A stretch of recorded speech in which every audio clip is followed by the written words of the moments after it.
Hey, Raider Nation, how are you guys doing today? And welcome back. It's been a while to the Unfiltered Truth. I am your host, Phil Jones. Here with me, as always, the one and only, the cold-blooded Phil Robinson the third. How are you, my friend? Yes, charge. What's happening? It has definitely been a while since we've had an unfiltered truth, but you know what? If there's football and you whisper our names, we will come. You know, that is true. You know, I'm glad to be back. You know, we've been gone since what draft? Yeah, pretty much. Had an episode or two afterwards. All I know is it's good to be back. It's good to talk Raider news with you guys. I know some of you guys are just trickling in. Hey, good morning or good afternoon to you all.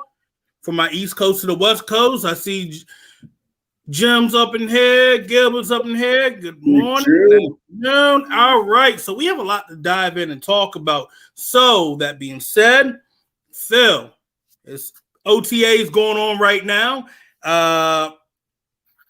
But you know, I'm gonna just tell everybody this OTAs don't get extremely hyped, saying that, oh yeah, man, you hearing this and that, you hearing this and that. Until we get them all in full pads, like training camp and whatnot, that's all that matters. I mean, it's the one thing that you would want to take away from this particular jargon and all of this talk is who's learning the playbook, who's out there getting the most amount of runs and reps, because that's really what it's going to boil down to, especially with Derek Carr and John Gruden, is who's taking the most reps. Edwards definitely looks jacked, and one thing to definitely be keeping your eye on is the fact that all of the all of the young players, they're coming in looking a lot bigger, like they've taken their off-season weight training program very seriously. They've all put on weight. They all look much stronger. And now that they're finally going to be able to get their first full NFL offseason and training camp experience, I expect for them to all play better because they've all played better and they've all been under big-time programs and they know what it takes to win and how to prepare properly. But that preparational process was interrupted due to COVID last season. Yeah, a lot of guys, like you said, a lot of guys are able to do what they need to do, what they were doing, 2019 versus what they did in 2020. You're able to get back into, okay, I can go see that person. I can go see that person, make sure that I'm good to go. I'm 100%.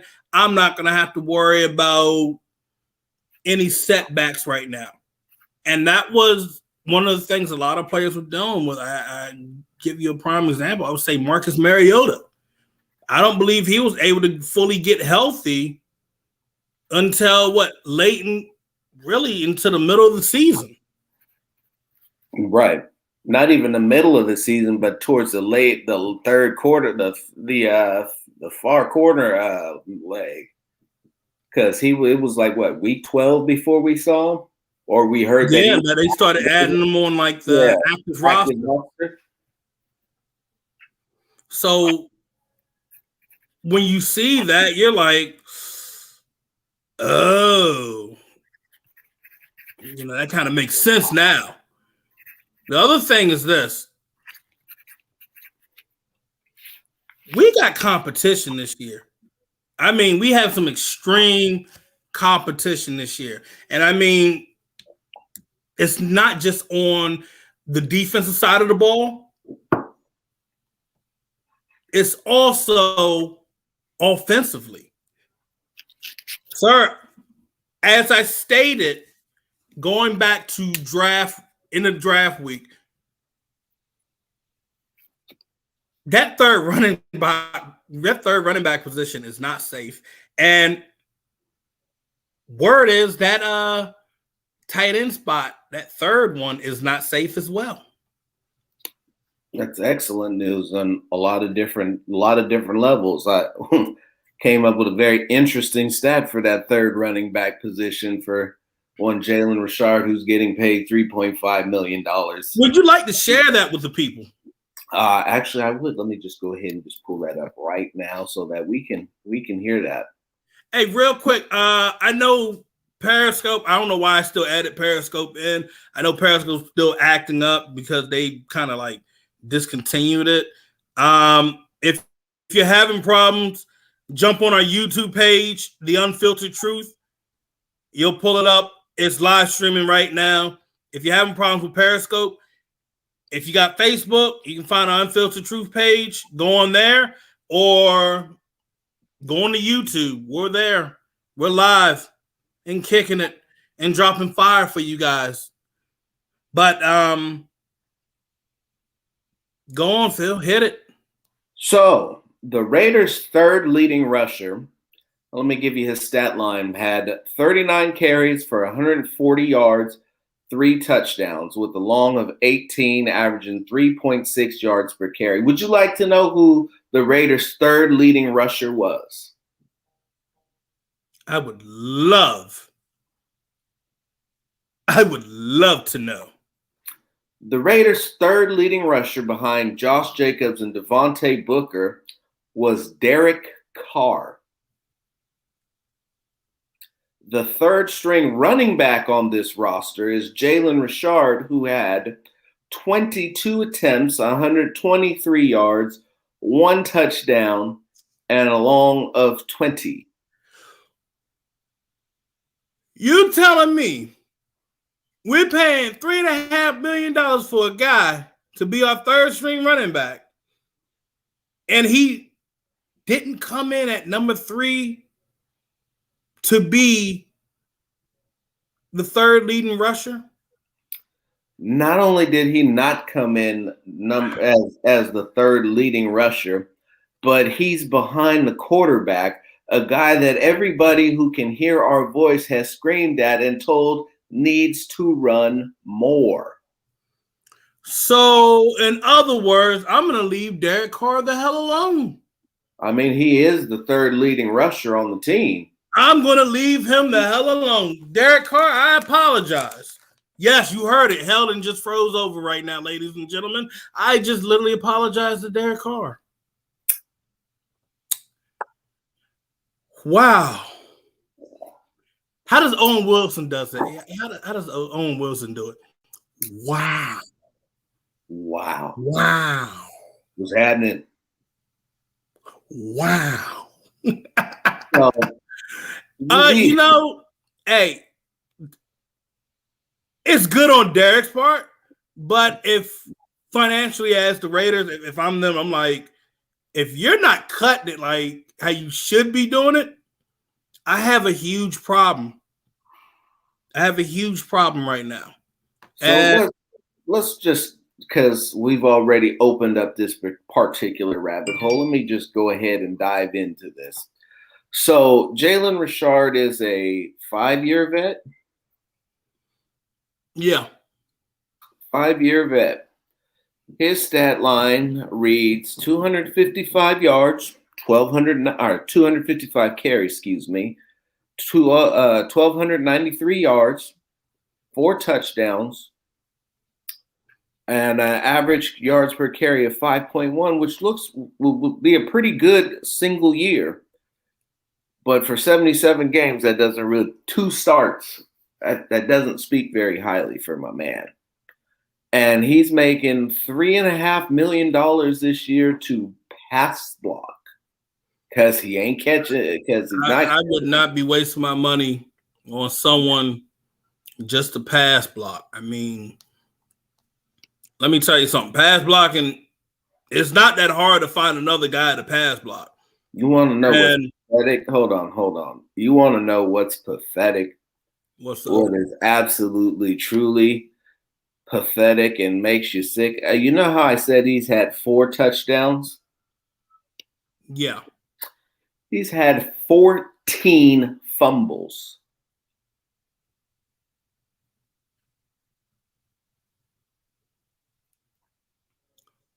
Come again? 4 touchdowns, 14 fumbles on 434 total touches. So let me just do the math on that because, you know, I like to do that, especially when it's stuff like this. So he's got a 3% fumble rate, which doesn't sound very badly until you measure it up with 4 touchdowns against 14 fumbles. How? 14 touchdowns, 14 fumbles. 14 fumbles? That's not a good look, bro. But throughout his career, he's averaging a fumble every 5.5 games. So that's put it like this. And hence why when you look at the whole situation of some of these some of the running backs they brought in, you bring in Kenyon Drake, because Kenyon Drake in the passing game is superb. Running game, superb. That's already should have let everybody know that he's coming in to like be that 1-2 punch with Josh Jacobs. I mean, I've already discussed that before, but you have Trey Regis, Rashard Riddick, and Garrett Groshek, who reminds me of Stone Cold Steve Austin playing fullback / running back in The Longest Yard. Not in a bad way, but like he pounds the rock. But that should tell you that John Gruden loves his running backs, but that should tell you right off the bat, we're not sure about who's at number 3. Not even a little bit. And, this is not trying to drag anybody. This is a business. And when we talk this to you guys, we're letting you know that, hey, what have you done? We're not playing favoritism. We just letting you know this is, hey, I'm going to be real. If the Raiders would go in with anybody to back up like Jacobs and Drake, it's going to end up most likely, in my opinion, going to be Trey Regis. Younger guy, complete. Your basic, typical 5'10", 220 kind of back. And if you look at what he did for the Louisiana Raging Cajun, I mean, this man keeps his feet moving. And if you know John Gruden, when it comes down to running backs, he likes his running backs to keep their feet chopping. And if you go back, if you can pull up, matter of fact, I think I can pull something up. But if you look at any of the runs that Regis has had, those feet are moving the entire time. I mean, they don't stop. And let's be real, ladies and gentlemen, you want your running back to do that. You want your running back to say, you thought I was going to get 3 yards? Nah, fam, I'm going to get you an extra 10. And that's what I like, and that's what I want. That's what Gruden wants. Gruden has been missing his Zach Crockett type, and while I believe they're preparing and trying to get Alec Ingold to be more of that type of player, he's still not quite there yet. They need a short yardage guy that can really pound the rock in there.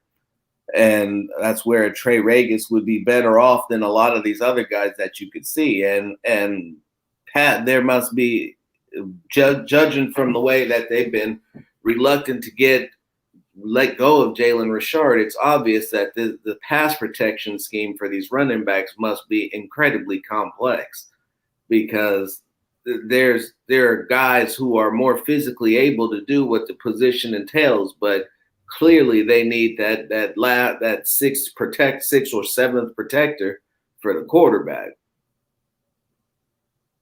No, that's real.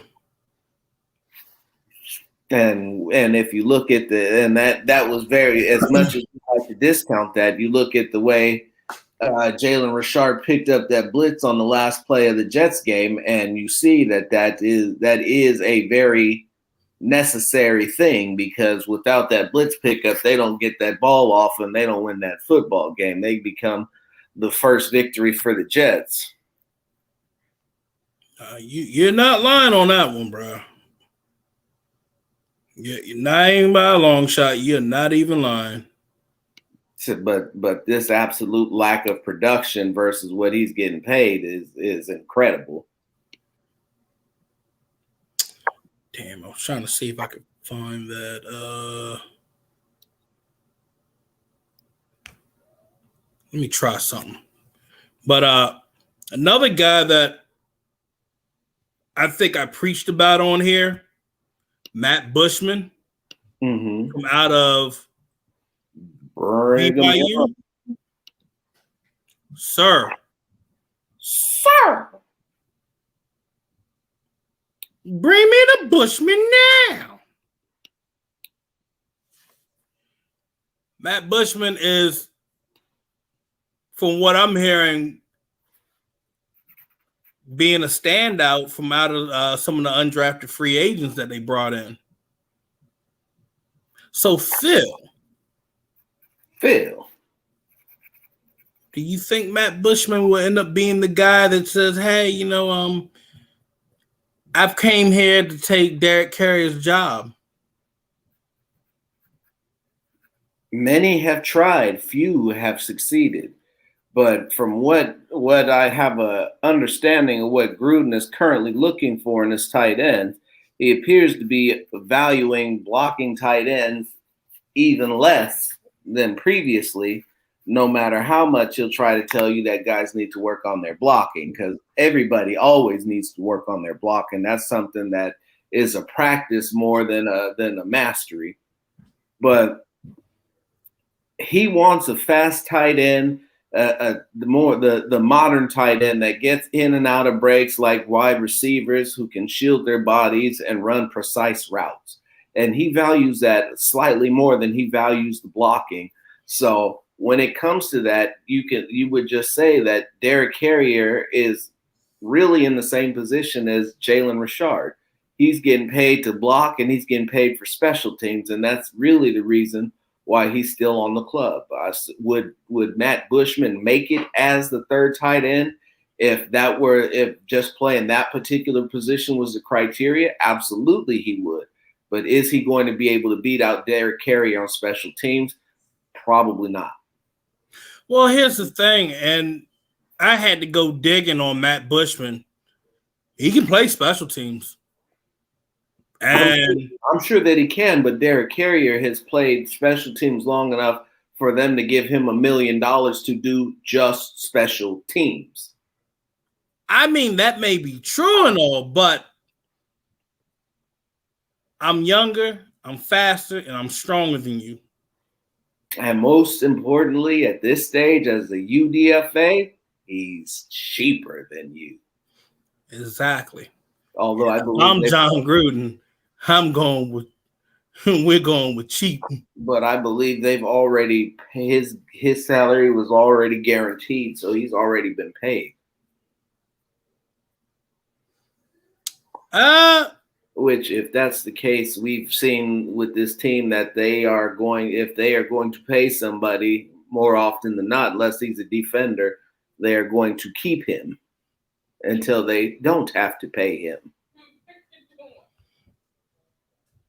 I mean, yeah, that's true and all. But like I said,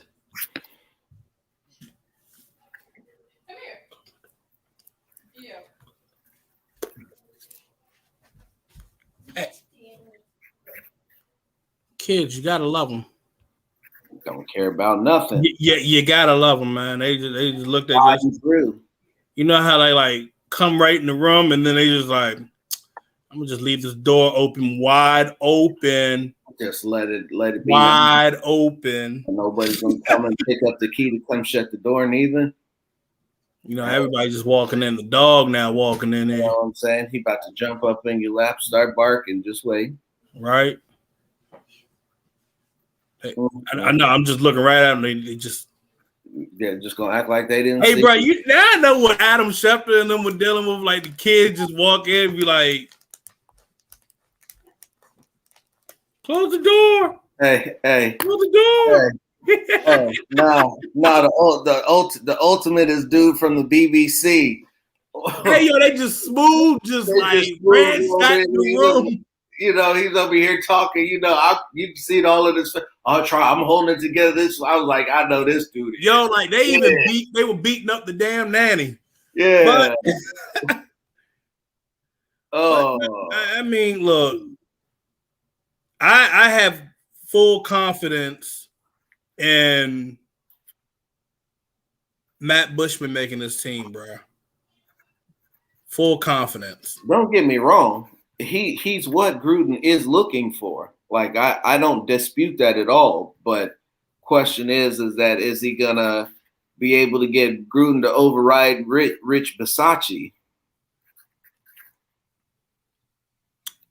I think so.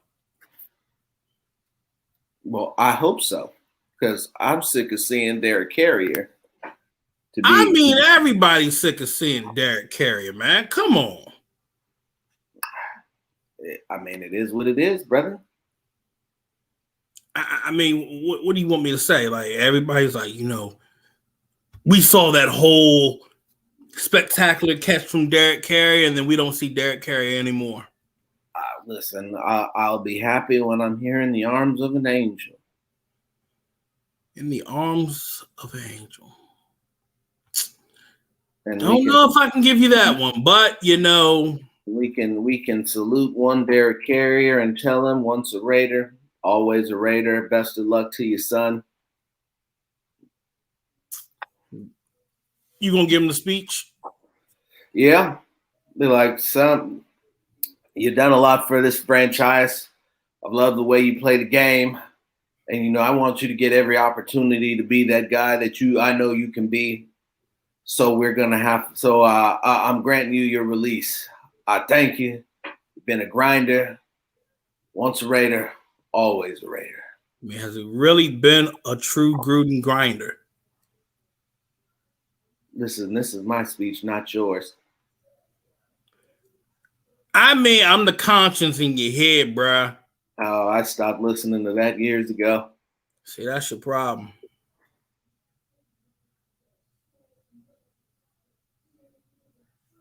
I think that was causing me too much grief and strife, and to second guess myself like Paul Gunther. Damn, you really threw the Paul Gunther there, man? Like, damn. Listen, you really threw the Paul Gunther in there. Hey, what did I tell you though? What did I tell you? Today I chose violence. Well, you know, I can't help you with that other part, man. You know, may God have mercy on you. I told you grab some holy water.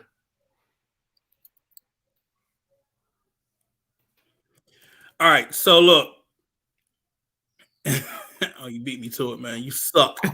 All right, so look. The whole big hype this offseason has been Gus Bradley. Gus Bradley is this. Gus Bradley is that. It's like Spider-Man fighting Thanos. Magic to the left, magic to the right, magic to the uppercut, magic down on your ass. That's Gus Bradley. And I'm going to tell you this. Everybody's all about, well, you know, we had this whole 3-year stint with Paul Gunther. Then we had Rob Marinelli come in. I try to tell you guys, Rob Marinelli, I mean, he came in and had like a top 10, top 15 defense. You know, some people try to still put the blame on Marinelli on certain things. I'm just like, look, the man had to work with what he had. And in a limited time, in a limited capacity, and a revolving door, if he was going to be available. And I'm going to tell you guys this. And I know some of my folks on Twitter have always seen this video. I know it's been cycling through left and right. I'm going to show you guys this video again. Some of my folks on YouTube and Facebook, but Gus Bradley ain't taking no shit off these boys. When I mean he ain't taking no shit, he gonna have a foot in their ass. And that's what we need. We need a defensive coordinator to say, hey, I ain't got time for this shit. Do your job. This is what we've been missing from a proven defensive coach. Please. For a long time. Roll the footage. Roll the footage. Now let's go. Defense. Hey, I want to see all the defense right here, right now. Right now. Defense. Listen. I'm done. You take this whatever you want to take. Do your job. What? That's right. Do your job. 2 yards inside the number. 2 yards inside the number. Don't fucking show the shell early. It's not there triple. Hold back. Don't fucking cover 2. Do your job. And you know what? We got a chance on third down. You see it high. It's all fucking weak. Play the fucking high. I tell you, it's third and 5. Trips. CM short. Bam is high. Play the shit. You understand? I said, what? Problem fucking speed down. You'll take away the draw. We don't fucking brawl. What? We're all on the fucking different pages? Oh, you know what we gotta do? We gotta do this. No. We don't have to do anything. We got 3 and out by guys doing their job. Then we get this series, and everybody wants to do their own thing. Well, you won't be great until you do your job. You won't be great until you do your job.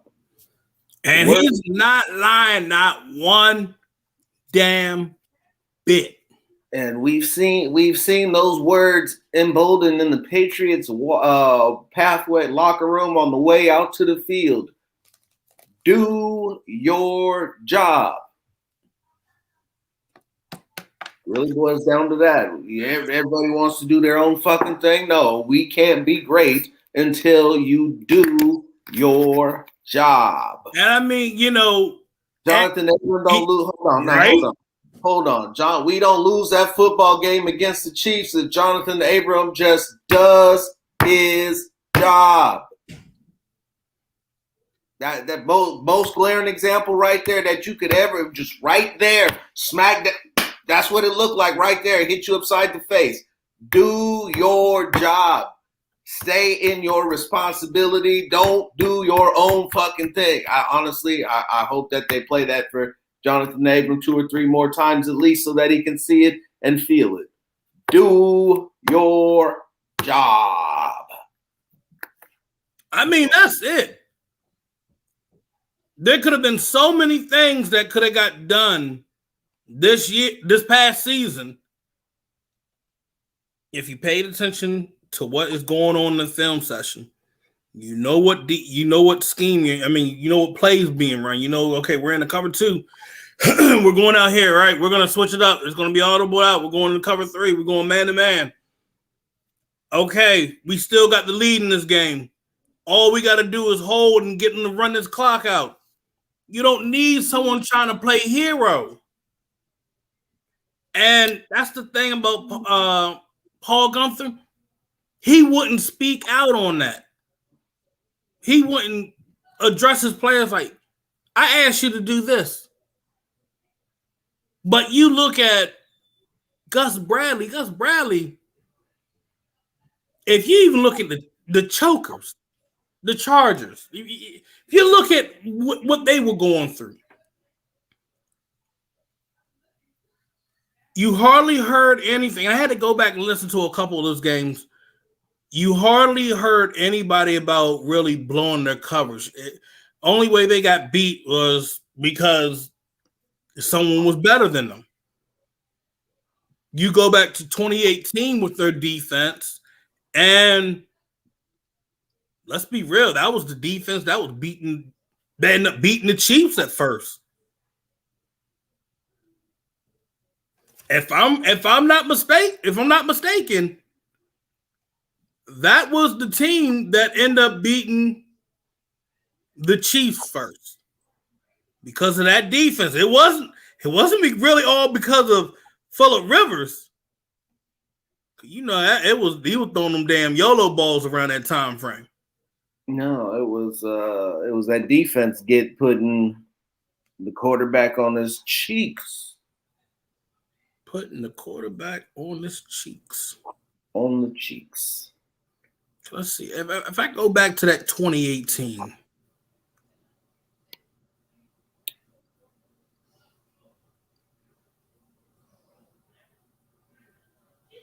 Let me see. Yeah. They can't. So week 1, they had lost to them.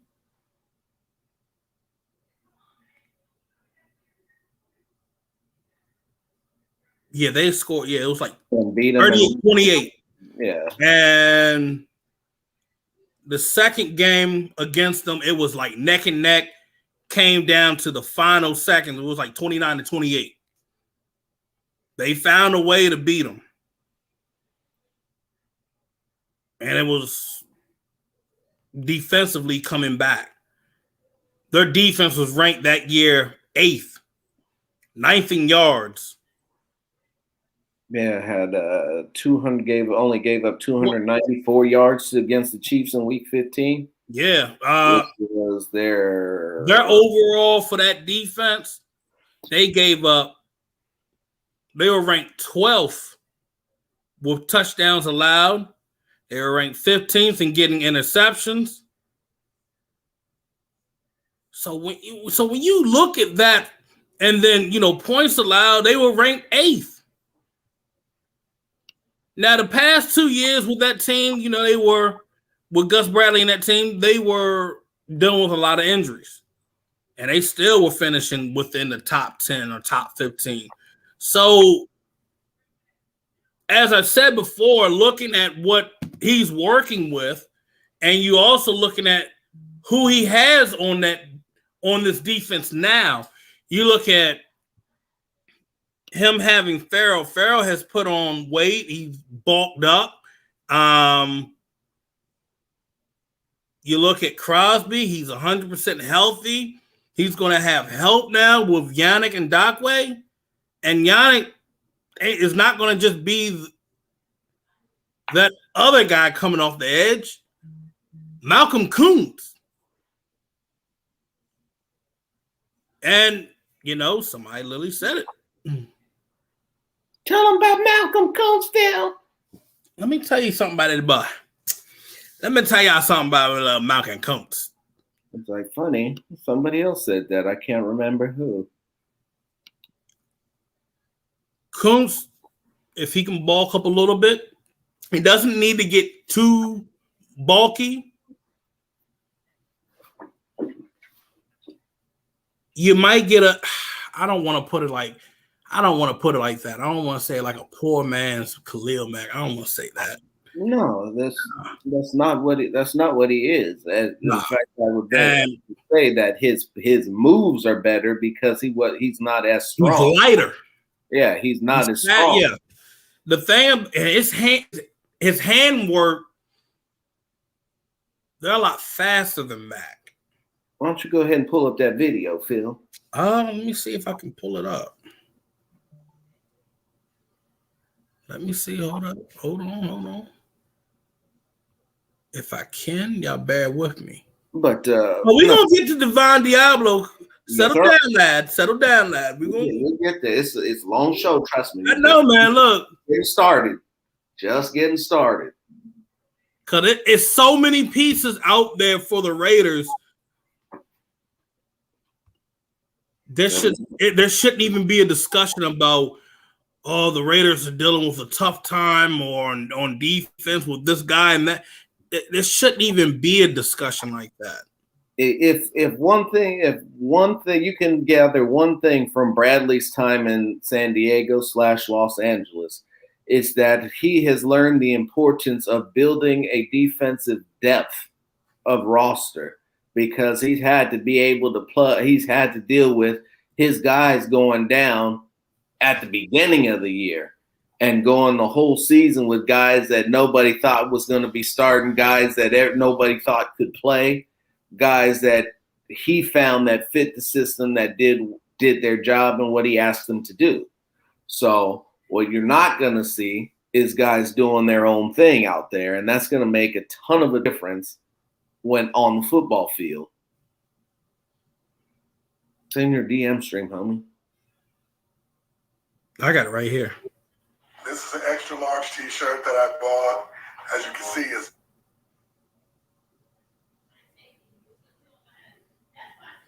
Got it right here, fam.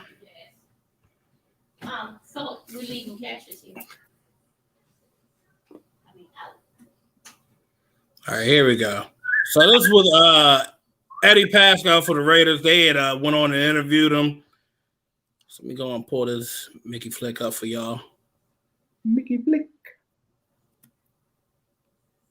Bear with me. Shit, uh-oh. Hold up. There we go. Hold on. Forgot to do the whole share screen. Sorry.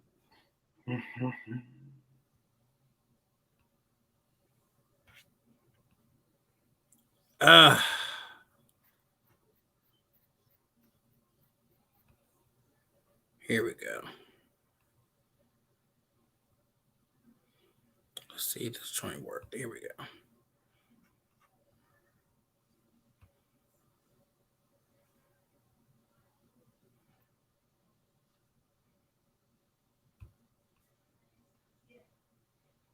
Now, where this defense is being rebuilt, right? We've added a lot of new pieces in free agency and obviously in the draft.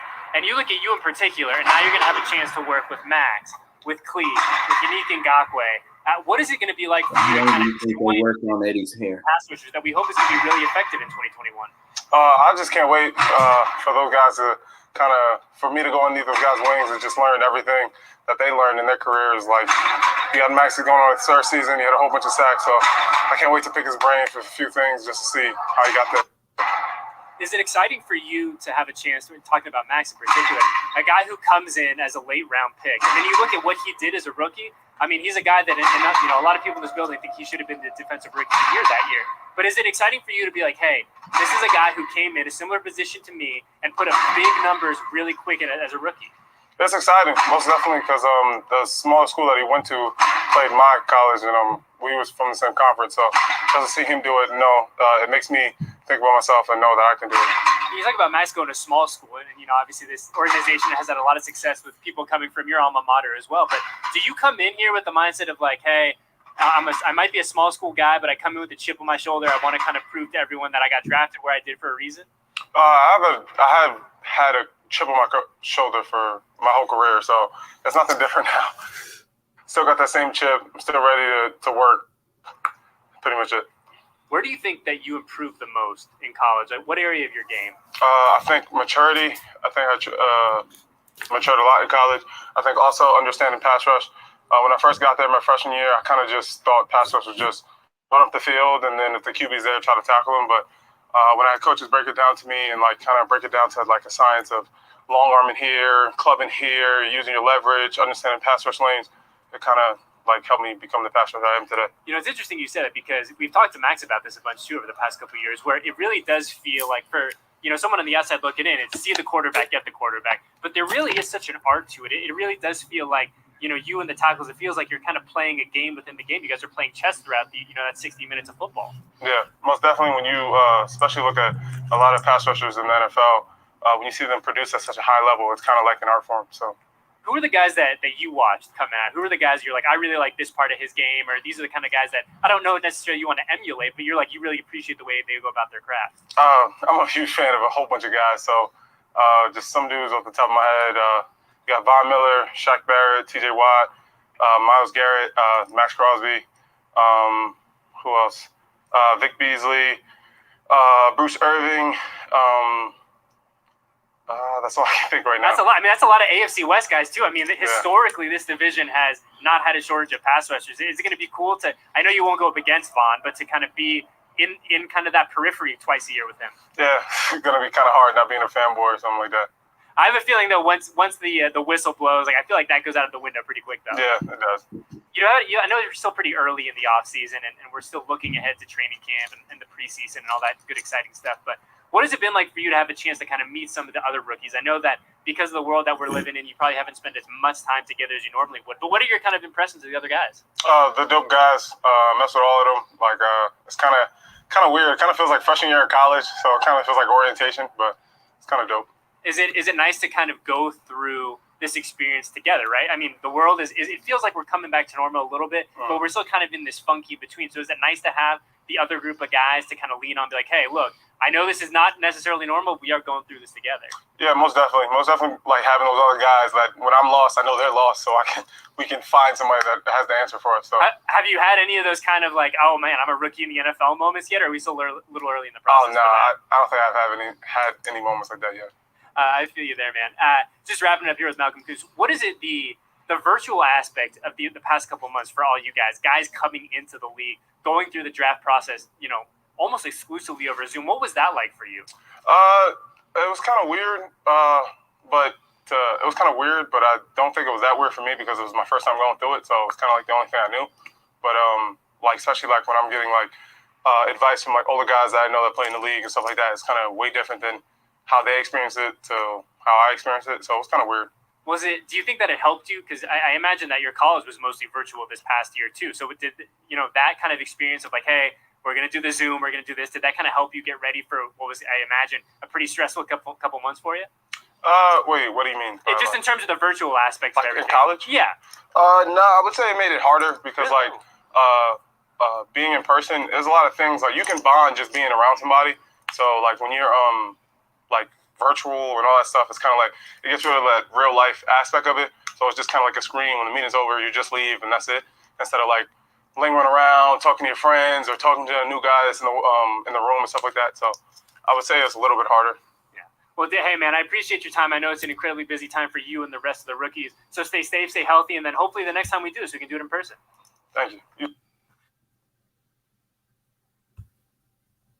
And there it is. So let's see if Phil takes that Squidward look off his face. Let's stop and let's watch. Oh, man, I don't know. Hold on. You look so disgusted right now, Phil. Did you hear something that you didn't want to hear? I don't even know. Hold on.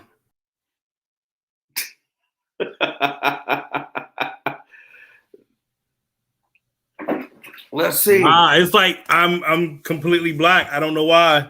Darkness everywhere. Darkness is spreading. I'm frozen. Wow. Feels so dark we can't even see his teeth in his eyes. Oh, shit. Smile, Phil, smile. I really shouldn't have said that, but that was funny anyway. So can you at least hear my voice? I can hear you. Fantastic. Hold on, I'm gonna try it again. Hold on.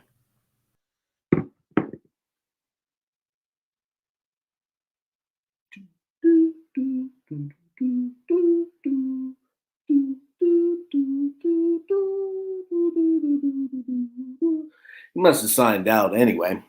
So while we're waiting for Phil to come back, we'll talk. I have read something about Bucky Brooks talking about the top running back tandems in this league and how the Raiders' 1-2 punch was being underrated and we weren't hearing enough about them.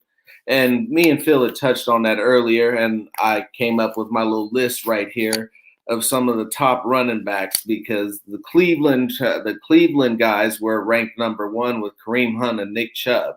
And I just ran through the numbers real quick. Chubb and Hunt put up 800, almost, let's see. Make sure I got it correctly because, my math be off sometimes.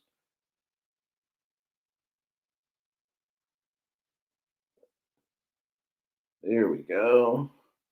Chubb put up 841 yards and 6 touchdowns. Or no, excuse me, that was Hunt. Chubb put up 1,067 yards and 12 touchdowns. So combined for rushing, they had 298 attempts, and they garnered 1,908 yards. Fuck you. There we go. It's about damn time. So I don't know. Yeah, I figured out why I froze. Because you broke your camera, Phil.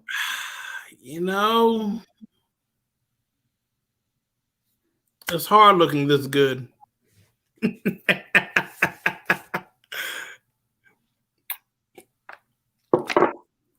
But yeah, proceed.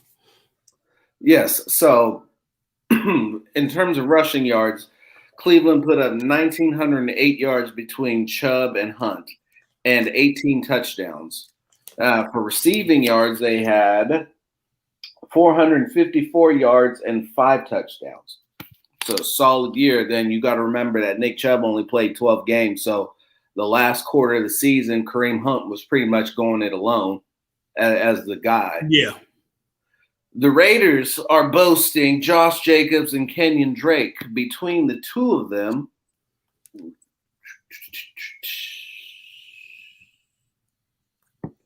they have 2,020 yards and 22 rushing touchdowns, and a whopping 375 combined receiving yards. Now, I fully expect that Kenyon Drake is going to be far more involved in the passing game than Josh Jacobs will be, and with a much greater result because he's much more explosive. And having two Bama running backs to switch off from is never a bad thing. I could only imagine what it would be like. Could you think of Najee Harris and Derrick Henry paired together? That's not fair. That's a 1-2 punch. That's not even a 1-2 punch. That's like how do you want it? That's like, how do you want it? How would you like it today? You remember like those episodes of Power Rangers where you had like the two Megazords were fused together and shit? Right. It's like that, bruh. The two of them together is like one big ass running back that used to make a creative player on Madden that's hit 99 overall on everything. Everything. Fourth and short, who you giving the rock to? I mean, if it comes down, if you talking about like Najee Harris and Derrick Henry combined together, no. It don't matter who I give it to. I might actually give it to Harris only because I would expect him to get to the line quicker. Okay, so now if we're looking at it with the Raiders, Jacobs and Drake, I'm still going with Jacobs. Yeah, I'm going with Jacobs. Now look, this is what I'll add in. I've been very quiet. Not having guys that can generate a push on the O-line, that's a problem. Big problem. And I went back and looked at the tape. So some of the times where I can say I can go back to 2019 and 2020, they were lacking a push. And it was coming from two of your interior guys on the right-hand side. I mean, from the center to the right. And now it makes sense why Rodney Hudson's not here anymore. And it makes sense why Gabe Jackson isn't here anymore. Because they were getting pushed back. I mean, with Gabe, you do a basic swim move, a basic stunt on them, and there's a guy getting right past them. I mean, the guy, I go back to the Falcons game. There's a play where the D lineman just basically stands up and just did a whole swim over him like it was nothing. You can't execute on 4th and inches or 3rd and inches. You can't execute in the red zone with your running back because it all starts in the trenches. And the guys that you have in the trenches are not doing what they're supposed to do. It ain't cutting it. And I'm going to be real with some of you guys. I'm going to let you guys know. You see some of the things on Pro Football Focus and all that. And you know, I know some of them do a good job with like certain statistics when it comes down to quarterback, running back, wide receiver, and edge rushing, and so on and so forth. But when it comes down to O lineman, I got to tell them to leave that alone. Someone that's played on the O line, when I look at some of the basic stances, when I look at Hudson and Jackson, they lost a lot of steps, big time. More than one, multiple steps. So with you seeing them going with Denzel Good at right guard, you see them now going with Andre James at center. What's the two things that these guys have? Youth, speed, and youth. Explosion. They have speed, youth, explosion. Something that was dying out with Rodney Hudson. I have the utmost respect for him. And Gabe Jackson, who would be always fighting through injuries. And, that's one of the reasons why they're not here. You would see them they basically, Hudson and Jackson, if it was stock, they'd be like Dogecoin. They shot right up, and then here's the dip. It was a hot mess. A very hot mess. So when I tell you,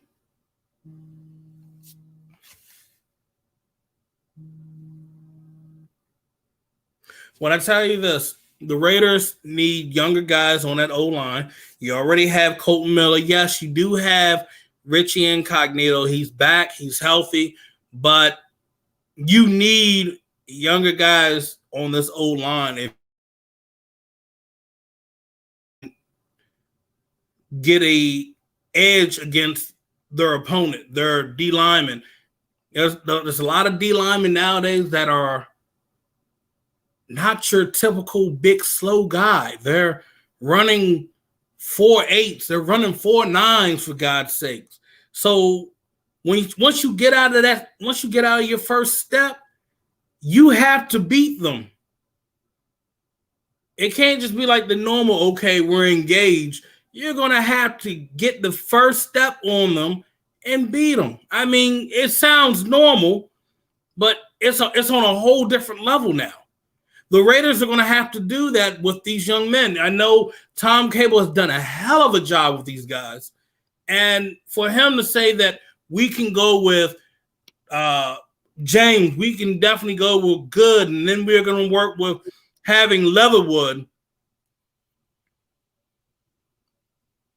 I can get behind it now, and especially with Leatherwood, I can get behind because the more and more I've heard that Leatherwood's trying to stay after and get better. He's in the film room trying to look at making sure that he can execute the job at right tackle. That tells you a lot about this young man, that this young man is saying, you guys pick me in the first round, I'm going to make sure I live up to that pick. And I respect that. Wholeheartedly respect it. Because when you got a guy we all were like, move this pick here. This was a little too high. We could have got him in the second round. It was a controversial pick. I wasn't happy at first with it, but when I see that this young man that is willing to go and do above and beyond to get better at what he's doing, I'm damn sure right behind him. I respect it. I love it. I have no problem with drafting effort. Draft an effort from a premier school is usually a recipe for success, because as you can hear, any coach will tell you that you may not be the most talented guy out there, but if you give me effort, if you put more effort out there than anybody else, I can work with that. Yeah. I'll answer this. Gabe got a new contract, so so Gabe is starting in Seattle and Rodney is starting in Arizona. But you have to look; those are two teams that struggled with offensive line help and pass protection. Pass and run protection. Well, they're not, but you just clearly stated that their run blocking had fallen off, so they're going to pass protect.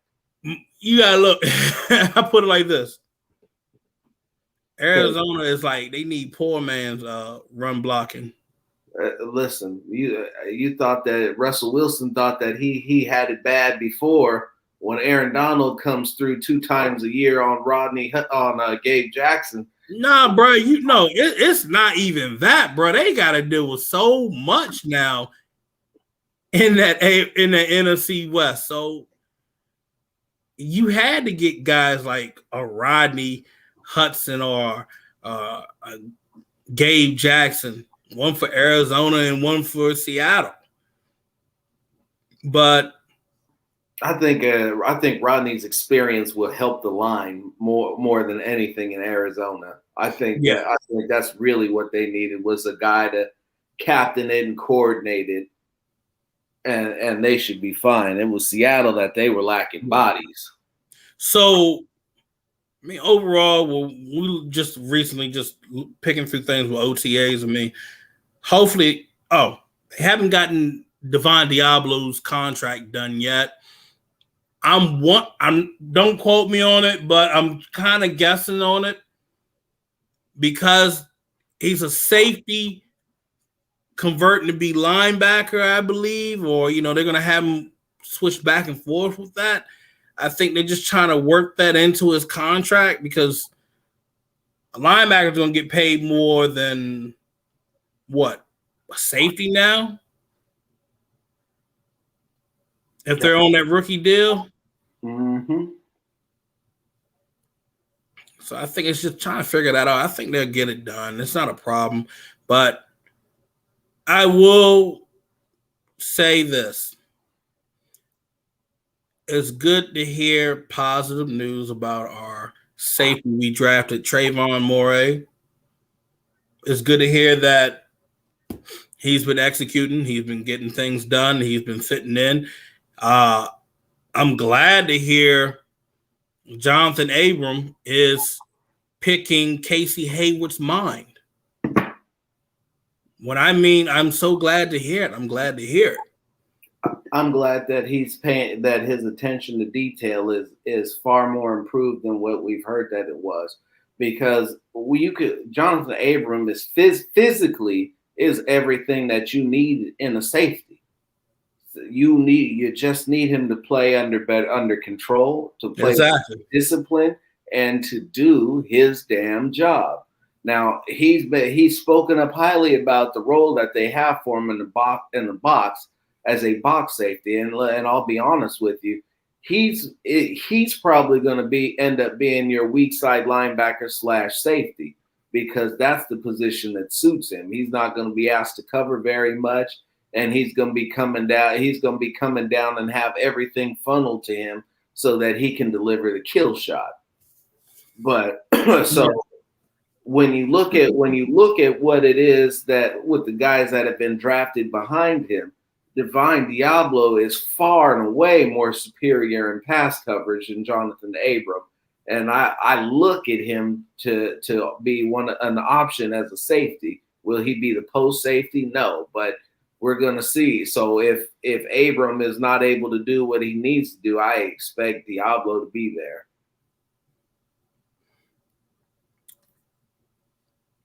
I can say that, bro. I can get behind that. The other thing I can get behind is this. Hold up.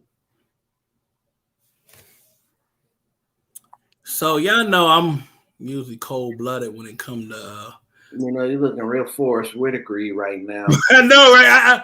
I did the whole squint for a minute. I was like, I'm like, what? Hey, nah, man. I'm not finna let this ride. Hey, bro, I had the Dayquil. It was like, Man, over there look like you've been sipping on that purple drain at 12 o'clock noon. Like, damn, motherfucker. I was like, I looked at the camera. I was like, hold up. Over here sipping lean at the cook, left the barbecue to come inside and do the show. Look at you. I can't stand you, man. Now we know what really happened. The camera froze. It wasn't because the camera froze. You was over out there getting toe up. Shut up. Getting down cuffs. Shut up. Oh man, we done caught him up. I wish Rich was in here. I think he is. I haven't seen him, but he popped up. Yeah, he gonna call me and be like, "You up in here doing lean?" Lean, yes. Oh man! All right, so look, we got the Godfather of Harlem, y'all. The Godfather of Harlem. Shut up, bro. All right, so I'm going to pull this little Gruden grinder. Ah, yes, the grand finale. Hold on, while you're doing that, I'll address this real quick. Boxing is key. It is very key to linemen because a lot of blocking is hand fighting and get hand placement and getting your hands to positions that the defenders are trying to protect. And the best way to go about practicing that is boxing and target mitts and speed bags, all of that to improve your hand-eye coordination so that your placement can get to the chest plate of the defender. Because there's one of two places that your hands need to get to in order to properly move your man, and that's either both hands flat on his chest or underneath his armpits. Otherwise, he's not going to move. Yeah. Well, it's really not under his armpits. It's really right in the padded area. Well, you want to latch under the pads. Yeah, it's a combination of the two. Yeah. You get your thumbs in his chest plate and the rest of your hands underneath his armpit. He's going wherever you want him to. Basically, he's your ragdoll. Basically, he's your bitch. Yeah. Good times. I missed that, man. Oh shit. Buffering. Quarterback. And I don't think you need to have Peyton Manning. I don't think you need to have Michael Vick or Lamar Jackson. Our program is all about the quarterback. Whoever the best guy is in the building, we have to make that man successful. And I've been in places where we didn't have a great passer. I've been in places where we didn't have a quarterback that could run. But we put together an offense that was all about the quarterback. Whoever your quarterback is, you got to make sure that the entire coaching staff, everybody's on board. We must make this quarterback successful. And Bill Walsh said it when I was with the 49ers a long time ago. If the quarterback is successful, we'll be successful. If the quarterback is unsuccessful, we got no chance. And Bill Walsh, he did it with the third-round pick, Joe Montana, out of Notre Dame, and he did it with a Tampa Bay Buccaneer reject and a USFL cast-off named Steve Young. But he believed in those guys, and he put together a system that was very demanding and very specific to their skills. So I kind of took that with me over the years, and everything we do is about making our quarterback successful. If he's successful, we got a chance every Sunday. So the way we interact on the sidelines, what we do during the week, it's all about Derek Carr. He has some input in what we do. If he doesn't like a play, if he doesn't understand a play, we'll change it. But I encourage all you out there to get your arms around your quarterback. Let them know, hey, I believe in you. Our coaching staff believes in you. And we're going to get the most out of you. It's going to be exciting. But you want that quarterback to show up on game day with a look in his eye like, hey, I'm going to play great today. We're going to shred you. We're going to get after your ass. And I just challenge all you to reach out to your quarterbacks. Mike Holmgren, when he was in Green Bay, he taught Andy Reid and Mary. So there you have it. So this offense, you could be a 3rd round pick, 2nd round pick. He is. I mean, you always look at like John Gruden and what he's done over the years. I mean, it's one of his first starts within the NFL was under Bill Walsh. He was what quality offensive quality control assistant. Yeah, the film guy, the film kid. Yeah. So under the legendary Bill Walsh, you look at that and you see what John Gruden has tried to implicate into his offense. And I'll just say this. As he said, if we're going to be successful, the quarterback has to be successful. And I do believe this year that with everything that is around Derek Carr now, he can be successful. They have put wide receivers around him. They have put tight ends around him, running backs that are top quality. I mean, if I were to rate your running backs, they're about what, 8.5 out of 10? Your fullbacks about what, a 7 out of 10? Your tight ends, what, a 9.5 out of 10? Screw you. So, but your wide receivers, I say they're probably about like a 7 out of 10.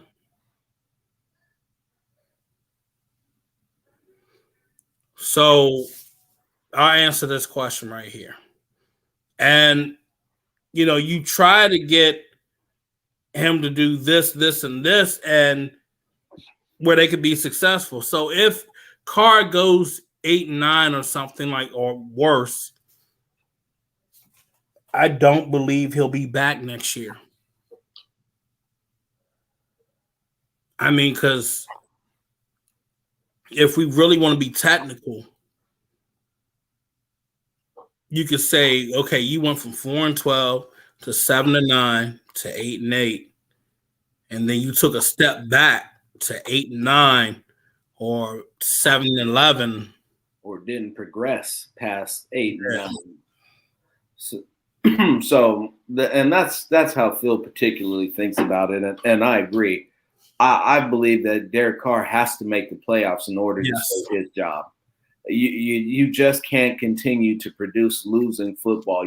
There'll be one of the things that I see online that is fascinating to me is people saying that Derek Carr is better than Patrick Mahomes.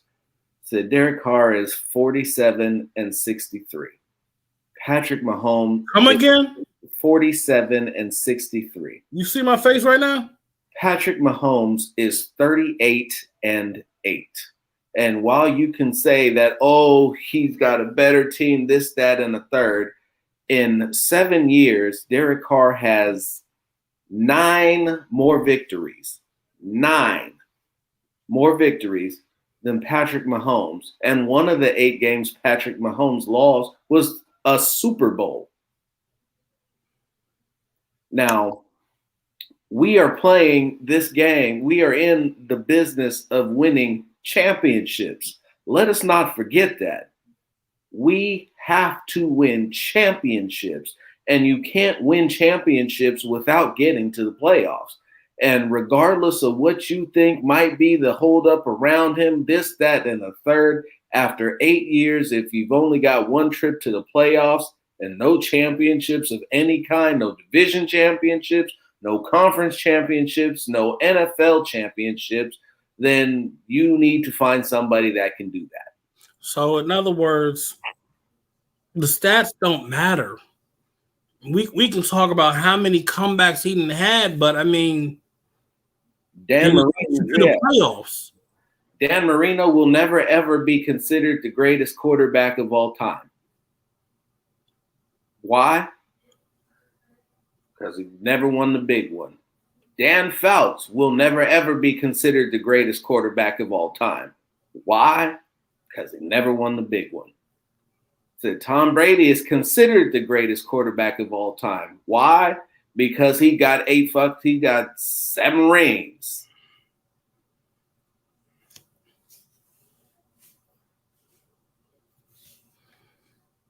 And he has an infinity stone. Yes, he is in possession of the time stone. Liddell? So, what's up, Liddell? But real quick to touch on what you said about Derek Carr.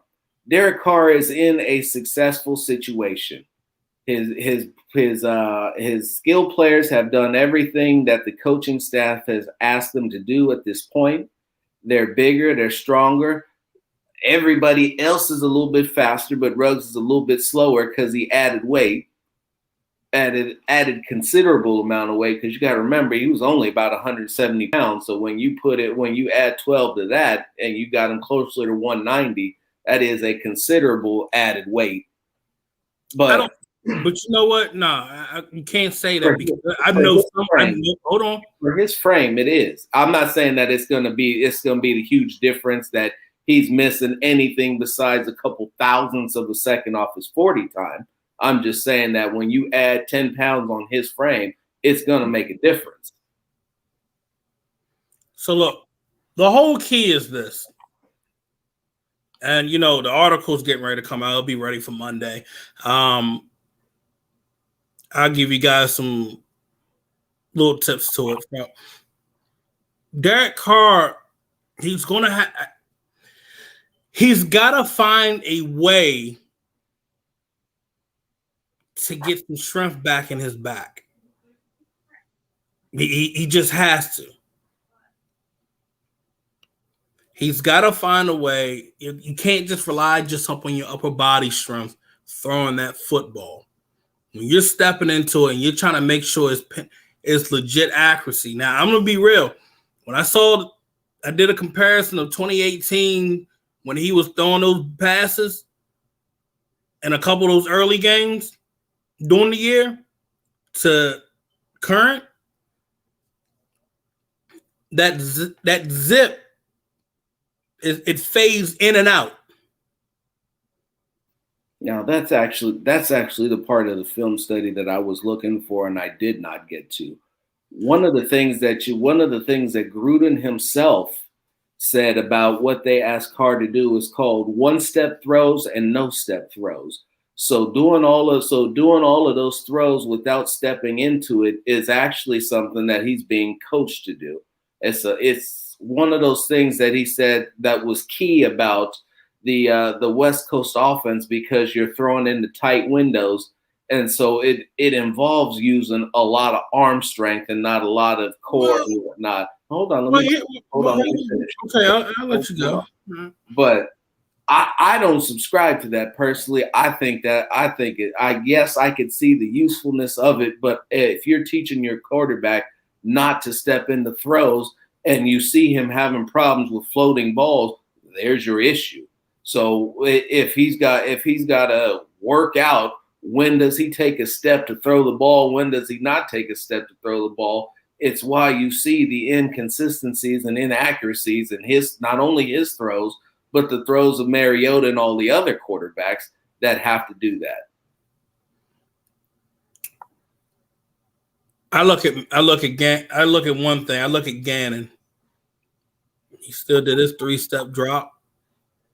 And mind you, Gannon didn't have the strongest arm. Nope. He had that side arm. And my thing with Carr is this. I need him. I think if Carr, even if he's doing that one step,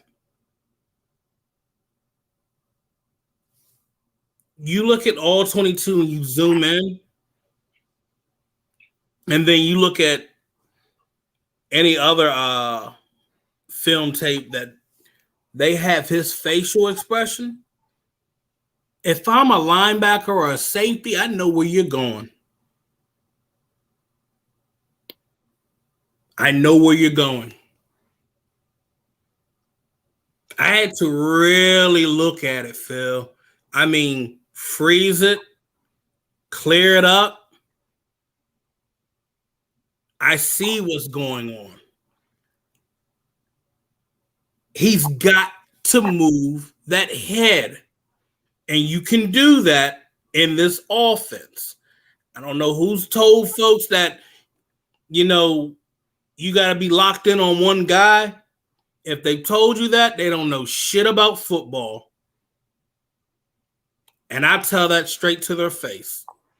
When you're not moving your head around and looking at what you have in your vicinity, you give up a lot. Now, granted, he'll do that. He'll look and then go back to doing what has been a major problem for him and try to lock in. I'm going to just lock in on Waller. Or I'm going to just lock in on my check down right here. So a lot of the times when it comes down to that, when you see him do that particular thing, that is when he's lost confidence in the line's ability to protect him. And he starts looking at the rush and he starts wanting to get it out as fast as possible. And a lot of people talk about his release time and I think at one point it was 2.2 seconds to get rid of the football. And let's stop and let's think about that. In 2.2 seconds, how far of a route is that really? If your guy isn't winning off the line of scrimmage, nobody's open at 2.2 seconds. In 2.2 seconds, your receiver has just barely made his first break. Hold up.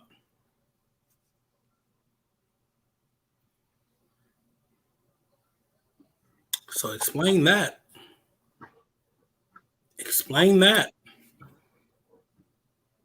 Explain that, Robinson. But he's one of the least sacked quarterbacks, though. So some guys are built different. I mean, you can go back. You can go back to look at that Charger game, the one where he got injured. That he was feeling skittish in the pocket.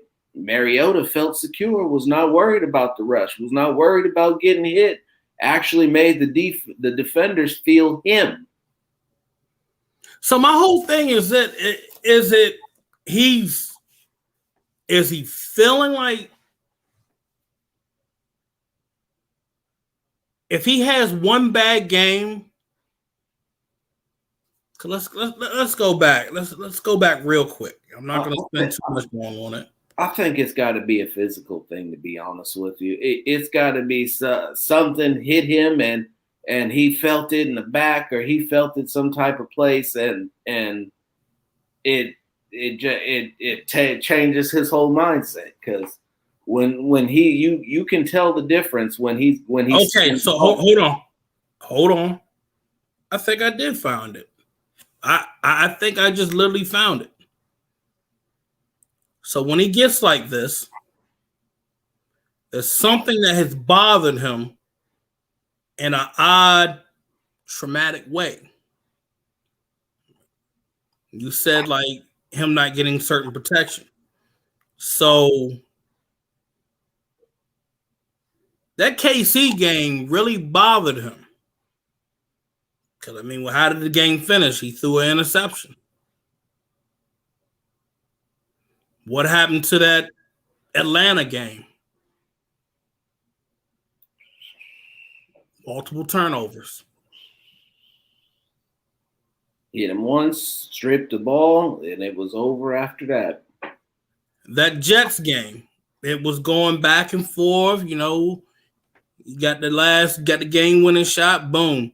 When you looked at the Colts game was, it looked like they were trying to stay in it, and then he couldn't keep up.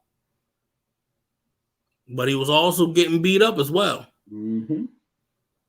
You go to that Chargers game, and he's like, you wondering why he was looking a little skittish, and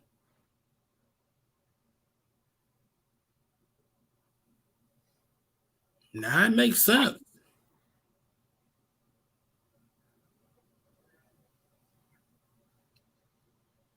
I think there are some, and I'm not going to just say it's him. I think with a handful of players that they go through a lot of mentals. I think they go through a lot of things that are emotionally bothering them. Yep. Lydell's really, yeah. You read my mind, bro? We call it the yips. He was seeing ghosts. The yips. And hit him from behind. And if you think about when he broke his leg, it was when he was scrambling to the left and when he had no idea what was behind him.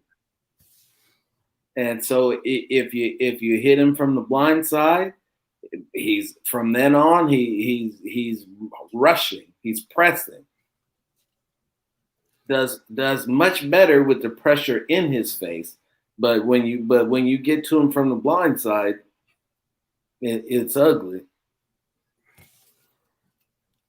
No, that's real, and Man. I agree with this right here. He definitely hears the foot stuff, but he is a capable quarterback. Yes, he is. Yeah, he is capable. But the thing of it is, we're at a point now. This is year 8. 8 years in the NFL. You dealt with Von Millers, you dealt with J.J. Watt, you dealt with a whole damn Redskin defense. You dealt with a whole Baltimore defense. And, none of that has changed, really. You dealt with Dallas defense that really hasn't changed. You dealt with a lot of top-tier defenses in your career. And as a quarterback, you have to find a way to mentally prepare yourself for what you're going to face. You've seen what's happened to your brother. And, that's why I was starting to wonder. I was like, damn, is he starting to see some of the ghosts that his brother was seeing? But at this point in age, you're 30. And Father Time for quarterbacks tend to wisp in depending on what kind of style quarterback you are or what you're doing. Damn, Rich. This is make or break for Derek Carr this year. It's like this. I want to finish this up. I want to get it on my chest. But it's like this.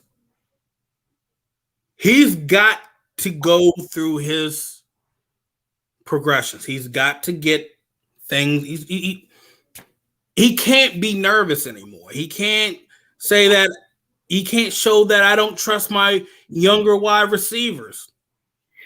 It can't be that way this year. You have your tight end. You have.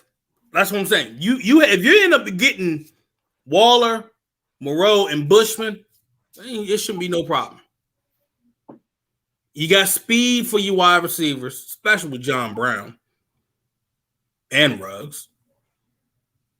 There's no excuse. You have enough things to spread the wealth. So, like I said, make a break for him. And if he starts to struggle off, you're probably going to end up seeing Mariota, but I'm going to stick with him. I want him to succeed and get to the playoffs. I'm just keeping it real, just with what's on my mind right now. But I know Phil's ready to say, fuck all that shit. I'm going to say this.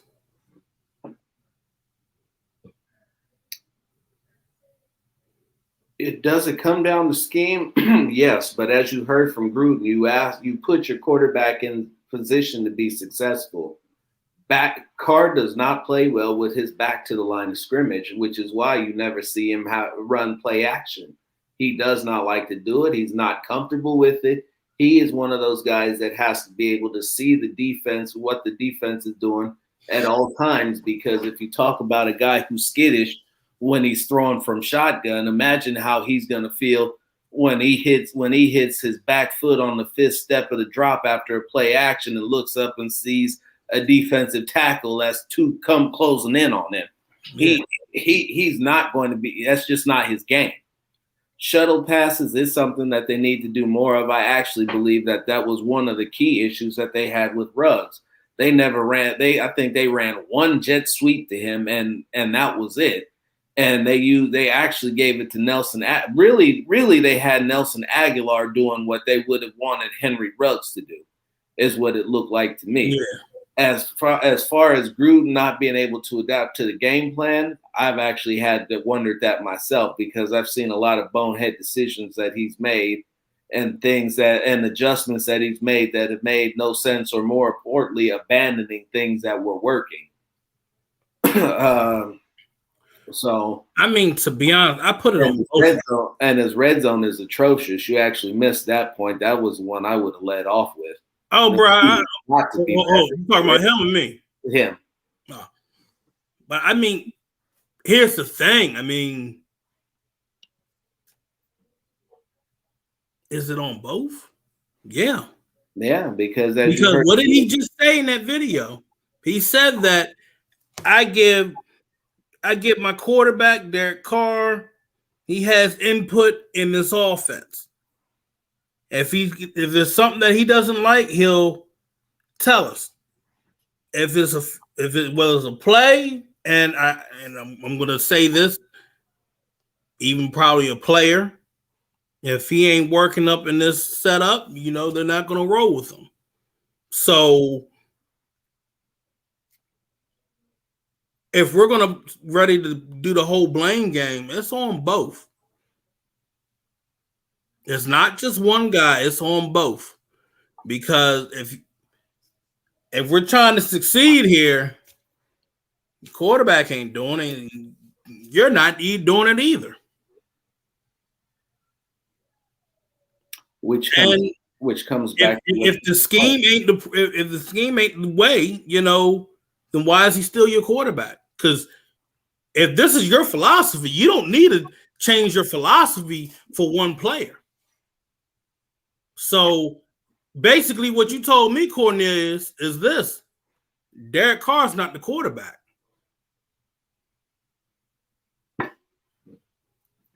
I mean, am I lying, ladies and gentlemen? If you're telling me that John Gruden needs to run this, and this, and that's not in his philosophy, because he's coming from Bill Walsh. Man, he's coming from the Bill Walsh tree. Play action and bootlegs were a staple of that offense. Derek Carr, I mean, naked boot. I can't tell you how many times I watched Steve Young run a naked bootleg for his score. Never.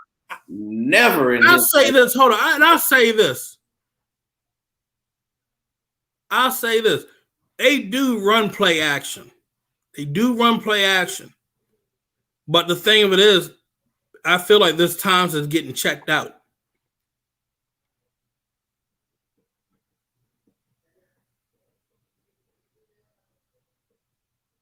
So that's the case. I mean, we can go on and say this whole crying defense thing right here, Ball, but here we are now. Coulda, shoulda, woulda.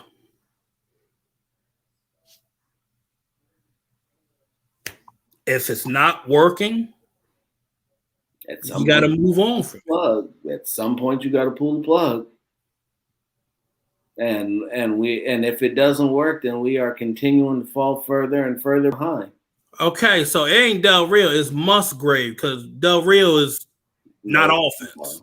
And if you want to get technical with Del Rio being offense, you saw that in 2017, which was a shit show. So Musgrave was fired by Del Rio. Musgrave was pushing Derek Carr. Derek Carr, as some folks we said that, well, in this offense, he's throwing 4,000 yards, 4,100 yards, 4,200 yards. So is he not progressing with that? With yards, completion, percentage, and all that, as you folks always telling me? Because it can't go one way or that way. It's either what we got in front of us. Got to hit pay dirt. If you're not throwing 30 plus touchdowns in this league at QB, you are not an elite quarterback. And here is what I've been looking for.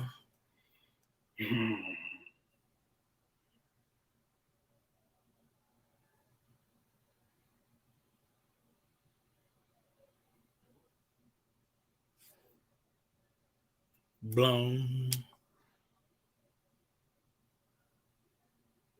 Empty stats. You damn right. All it means nothing, because at the end of the day, it was 47 and 63. And Cornelius, please don't be a stranger. We've addressed this many times, but oh man, we'll continue to address it again, because the day you start hiring friends to be your offensive coordinator, it's a terrible look. They didn't even do they still have the same offensive coordinator in Pittsburgh, or did they run him Ben Roethlisberger's quarterback coach out too? Yeah, they ran him out. And funny, it's actually my former head coach over at University of Maryland, Matt Canada. So, oh damn, we're gonna see a lot. I can break down the Steelers playbook now with Matt Canada. We're gonna see a lot of jet sweeps, my friend. A lot.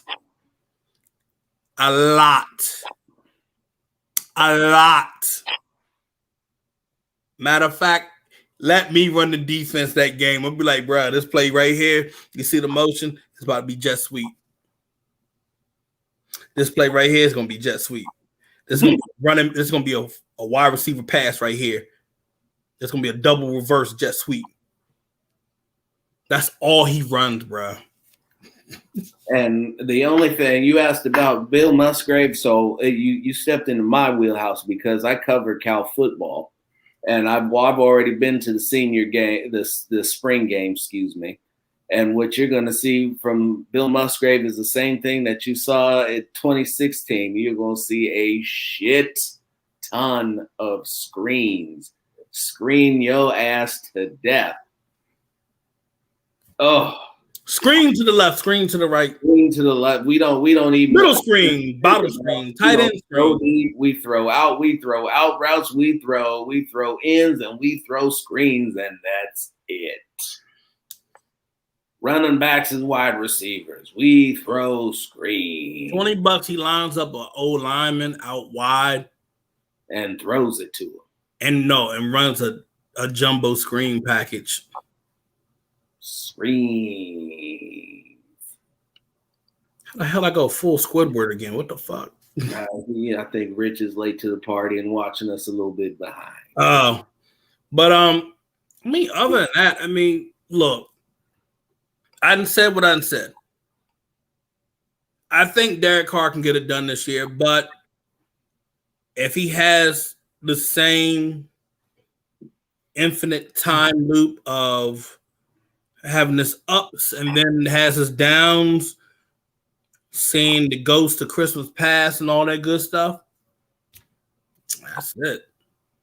But if he can discover that there is a left side of the field and more than just his primary read, and can deliver the football on time and it really comes down for me to see what this line does in pass protection. If they can make him feel comfortable, he will be successful. He has all of the things needed to be successful. If he is not comfortable with that offensive line, I just don't see how it's going to work. You know, the other thing is this. He's very successful throwing to the left side. He just doesn't do it. That's what kills me, man. Because I'm like, He's run for a handful of times on that side. And damn Zay Jones. Even Foster Moreau was there. So there isn't one. There just simply isn't one. That's an easy answer. You got to have a defensive coordinator that's not going to allow him to get flanked and double teamed on the edges with the tight end coming in motion. A lot of that was schematic issues, schematic shortcomings. Because if you recall, we watched teams do that for weeks before 5 weeks in a row before Gunther made an adjustment to that. And what was the worst thing about that? That majority of that came from the nickel.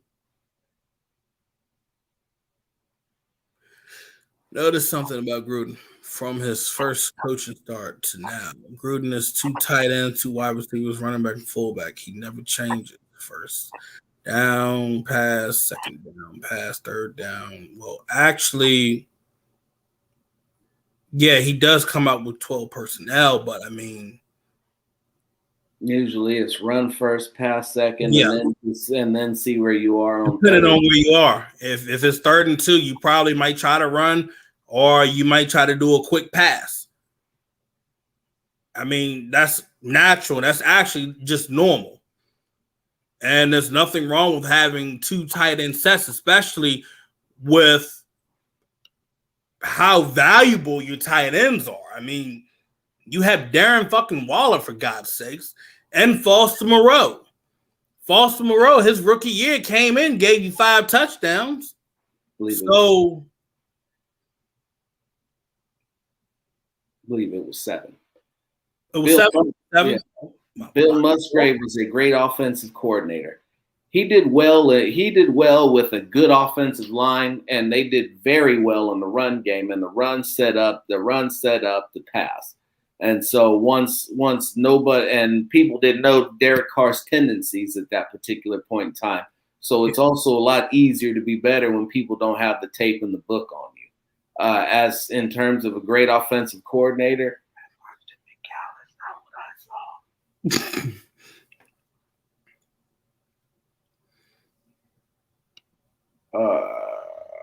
they have to. They're not the worst that they're going to be able to be to get into the playoffs as a wild card is probably 11-6. Yeah, 12-5. I think I had them either 11-6 or 12-5 that they can get right it out there. Yeah, they can get it done. I mean, like, I'm not going to doubt it. They can get it done. You have a proven defensive coordinator. These guys that they have on this defense, like the guys that they drafted and they brought in, they don't suck. They just need better guidance. And if you give a man with better guidance and put them in a position to where they can succeed, we're not even talking about the Raiders being ranked 20th in the NFL. We're talking about the Raiders probably ranked 10th, ranked 15th. They'll be in the teams this year, and I can guarantee that. I'll stand on that hill and die. I'll stand on it. I do believe that they will be within the top 10, top 15. Now, as for Mr. Smith, you don't have to be inventive. Being inventive is cool and all, but if you can execute it, won't matter who knows what you're doing if they can't stop it.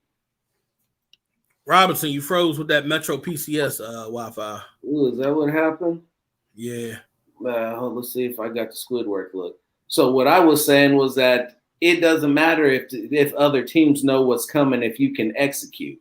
If you can execute, then you can do whatever it is you want. You can run straight up the fucking middle all day if they can't stop it. The thing is nobody knew what they were going to run. The problem is your body language shows what the hell you're going to do when you're going to run it. Mm-hmm. And if you're not getting try to tell folks that you can get caught up so fast. And I played on both sides of the ball. I played offense and I played defense. And when I played defense, if you see that quarterback just locked in, like, or you see the running back like, okay, I'm leaning towards this. You look at the offensive lineman, how they're.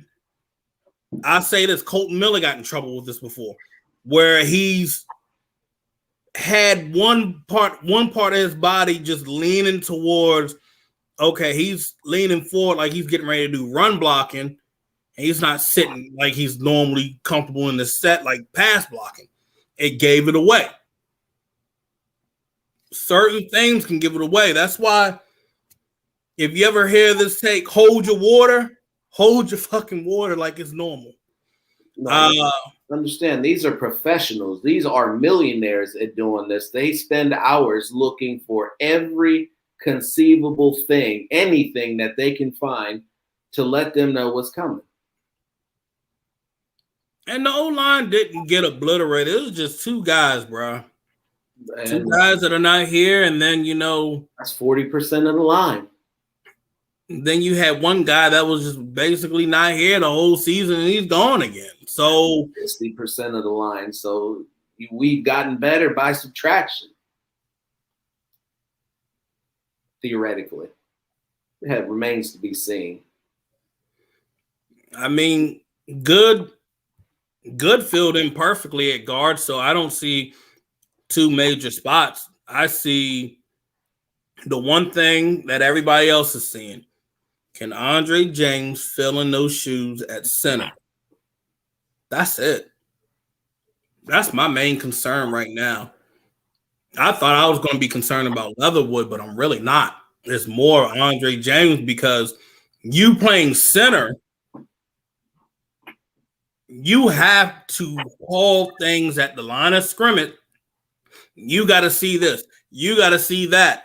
Oh, snap. Hey, they're crashing in. They're crashing in. You need to call things so the O-line can hear it. You have to communicate while in the same process, you have to snap that ball. And to that, I'll say this. Said nobody on this offensive line has gotten Tom Cable's stamp of approval besides Andre James. Cornelius, I could do a swim move over Gabe Jackson, and he missed me. So could you. I mean, I know a 65-year-old man could come to think about it, I think Rob Marinelli's old ass could get past Gabe Jackson. He lost a step, bro. 2, 3, maybe. Yeah. He said him and Rodney Hudson were catching pass protectors. Absorb contact and then try to stay in front of you.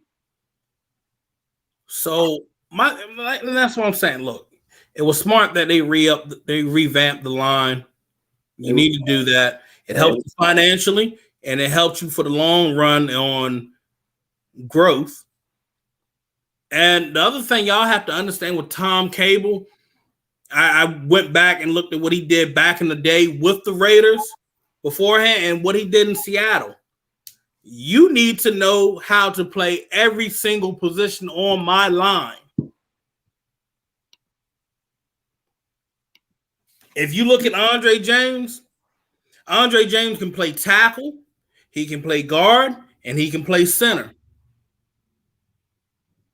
Colton Miller can play both sides. He can play left tackle, right tackle. He can play a little bit of guard. I don't know if he can play center yet, but you look at that just tells you that these guys are straight up versatile, especially look at Denzel Good, guard, tackle. Matter of fact, I think he's played center before back in college.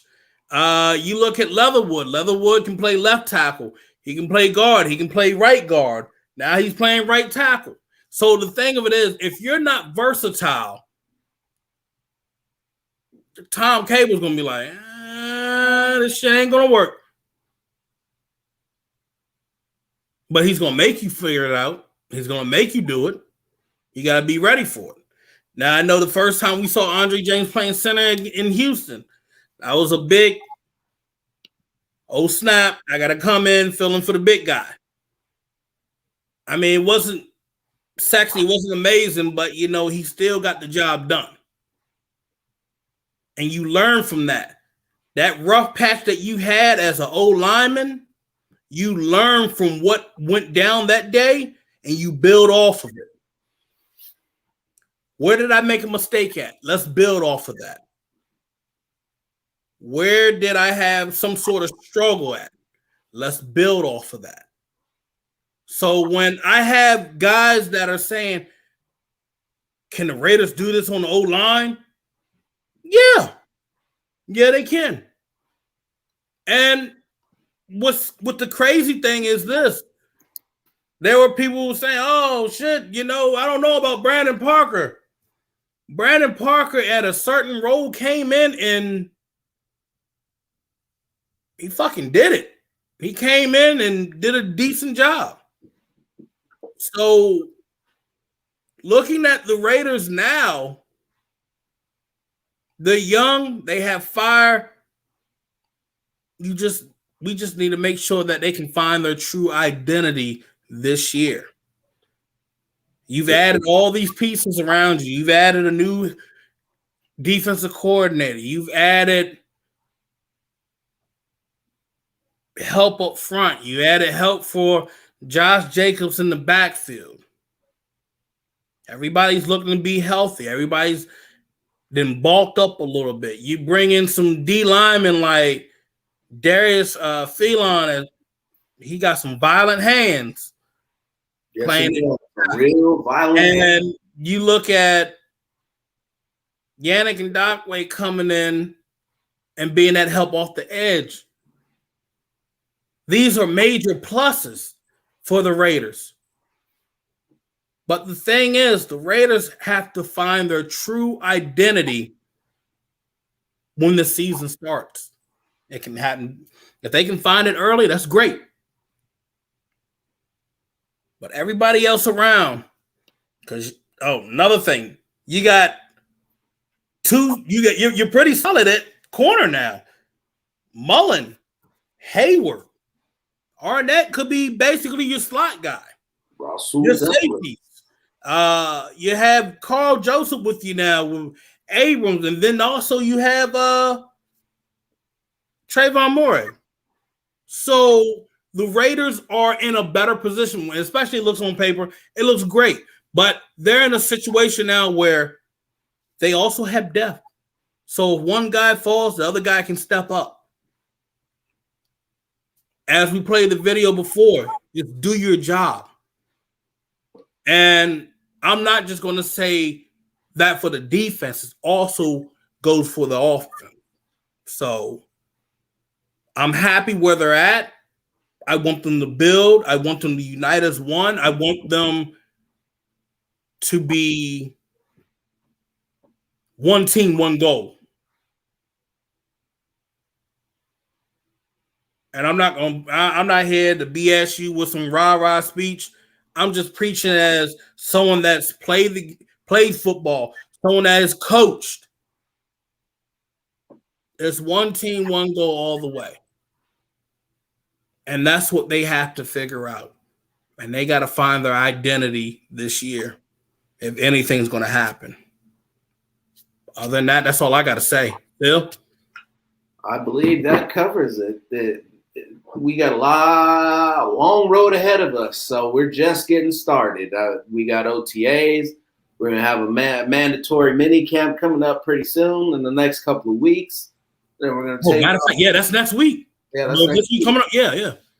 So we're gonna get to hear some interesting things about camp. It's going to be more or less. You're going to hear more about what the coaches want you to hear, but we're going to see. There's a lot of interesting things to play up. So, other than that, I'm getting ready to wrap this up. I appreciate you guys tuning in. If you guys missed most of the show, you guys can go on our YouTube page, The Unfiltered Truth. Recap the show. I should be able to get the audio. I can go on and put that on Spreaker to Spotify. What do you call it? I'm dropping my first article for the Unfiltered Truth. It'll be ready, should be ready Monday. If my editor will be ready to take that in soon. So be ready for that. Get your reading glasses. Other than that, you guys take care. God bless. It's a warm weekend. Go out, soak it in, have some drinks, have a good time. Y'all stay safe out there. Love you guys. God bless. We're out. We'll be back next Friday.